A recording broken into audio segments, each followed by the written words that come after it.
So I was thinking about Neo and what it is that he really wants, like from a character point of view. Strip away all the Matrix, strip away all that kind of stuff, right? Hmm. What is it that he actually really desires in this movie? Which is so interesting because in the first Matrix film, there's no desire.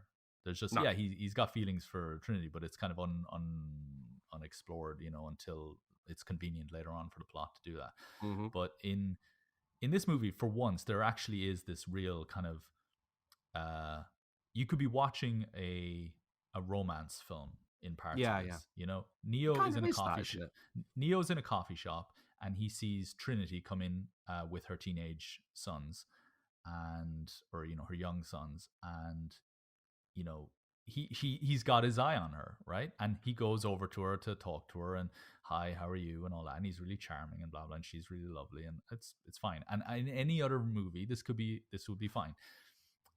Then her husband comes in Chad. and says, "Hey, we need to go or whatever." And he's calling her Tiffany because that's her name, because it sounds like Sure. Trinity, because that's the level of Very clever, yeah. imagination. That's the level of imagination we got here, and like that's as deep as this is getting.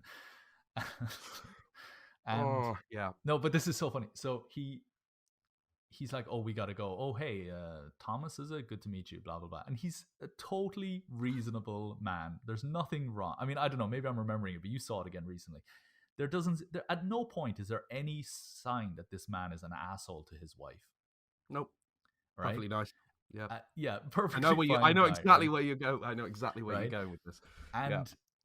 And there's maybe a moment later on where where there's kind of like, why, what's going on here between you two, which I think, to be honest, with the chemistry that Trinity and Neo have, because they do have a little bit of chemistry, Yeah. Yeah. one would be forgiven for thinking, is there something I need to be worried about here, 100%. but at Yeah. no point is he an aggressive, abusive, insulting, disrespectful man, right? He calls her Tiffany because that's her name, and she keeps saying how much she hates that name. Now, he's not calling her babe, he's not calling her sweetie or darling, or you know any Anything kind else? of Yeah. Yeah. anything that could be conceived as patronizing, right? Sure. Just he's calling her by her name. he's just calling her by her birth name in this world. And And she wants to kick him in the jaw. she wants to just she wants to kill this man. You would Yeah. Yeah. swear she is trying to get out of a life of abuse and torment, the way she behaves around him. And there's a moment at the end where Neo is trying to get Trinity to break out, and they're all trying to, and the analyst is there, and all the agents are around them, and Bugs and her gang are there as well, and they're all ready for a big fight. And then the machines try to, one last gambit to try and get Trinity to stay. Let's bring in the family. And it's almost like they're prodding the family in with a broom or something, to like, Go on, get in. go on, try and convince Go her. see your mum. Go see your mum. Yeah, and the kids come in, and the father comes in and goes, "Hey, mom, you've got to come to the hospital. There's been an accident. Someone is in the hospital." I thought, is it the dog or something? I don't she's know. in the hospital. Yeah. They say somebody. She. Yeah. And he's like taking her arm as if to say, "Come on, we need to leave." And I was thinking, okay, he's put his arm on her, and she's like, "Get your hand off me," and she's like, "Let me go." And you'd swear this was like, "I will not be a prisoner to you anymore. I will not be, I'm not going to follow your orders anymore. Stop calling me Tiffany." She keeps saying that. Yeah. But I'm like, no, in this world, in this reality, your husband has just told you that a family member is critically ill in the hospital and you need to leave right now. And your reaction is, "Get your hand off me." Yeah, Like, exactly. your kids are so aware of this emergency that they too are frightened. Yeah. And your reaction is, "I'm leaving you." Yeah. I'm leaving you for this random bearded fella, and I'm yeah. I mean, I think it's. And she even no, but she sorry, just to finish what I thought. Yeah. She even goes afterwards to the analyst at the end of the film, and like kicks him in the balls or something, and says, "This is for using kids."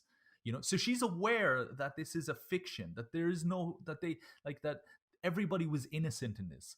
But she keeps her big line of breaking out of the Matrix is, "Don't call me Trinity," or "I hate that name." I can't remember what it is, but it's "Don't call me Tiffany." It's Tiffany, a reference to her name, Tiffany, and how much she hates that name. But that's not his fault. Yeah. So it's like they desperately just wanted to vilify somebody for the sake of it, and they, so that Trinity would have a reason to want to get out of this marriage and get out of this fiction that's been created for her. Mm-hmm. And that but they don't set it up.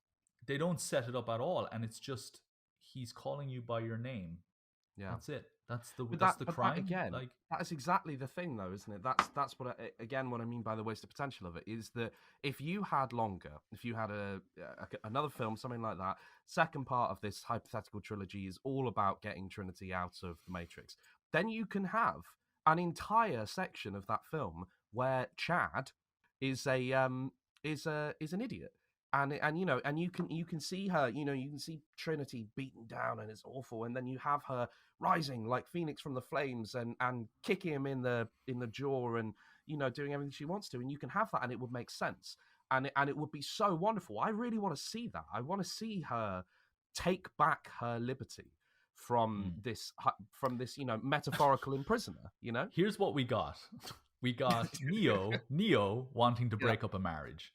There's this great line there's this great episode in Family Guy where Brian the dog and Stewie go over to India because he wants to meet this woman that he's fallen in love with.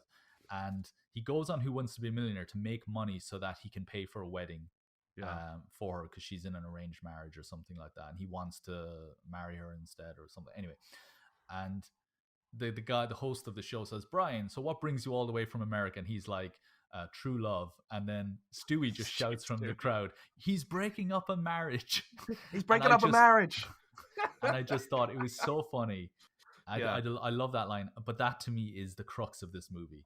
Is 100%. And this is ultimately the thing that, if this is the same as the first movie, here's the big difference in it. The first film felt like a prison break. It was like, we are trapped in hell. I have I have a job I hate. I have a life that is boring. If this world has a green aesthetic to it, it's because there's mold on the walls. This world is rotting away. This is not a nice world to live in. It's wet. It's, or it's, everyone is in their cubicles, and it's just this you're just literally a cog in a machine going around in circles, nothing else, no individuality, nothing. And it's about breaking you out of that. But guess what? We break you out of it. It comes at a price. Yeah. The world outside is a lot worse. So you get your individuality. And you get your truth. You get your truth, but there's also a price for that truth, right? Yeah.